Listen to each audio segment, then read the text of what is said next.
சப்பாத்தியின் மேல் சர்க்கரை ஏலக்காய் தூள் கலந்து தேங்காய் பாலை ஊற்றி 5 நிமிடம் ஊற வைத்து குழந்தைகளுக்கு கொடுத்தால் மிகவும் விரும்பி சாப்பிடுவார்கள். செரிமான கோளாறுகள் இருந்தால் மாம்பழத்தை அடிக்கடி சாப்பிட்டு வரலாம்.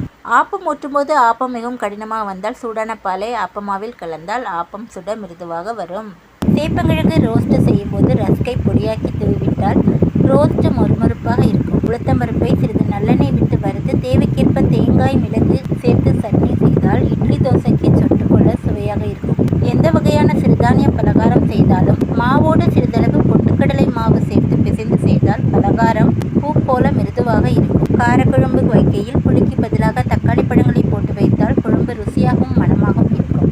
அவியலுக்கு அரவை தயார் செய்யும் பொழுது தேங்காய், பச்சை மிளகாய், ஜீரகம் இதோடு ஊற வைத்த கசகசாவையும் சேர்த்தால் அவியல் கெட்டியாகவும் சுவையாகவும் இருக்கும். சமையலறையில் உள்ள அலமாரியில் வேப்பிலையை பரப்பி அதன் மீது பேப்பர் போட்டு அழுகி பொருட்கள் வைத்தால் பூச்சி வராமல் இருக்கும்.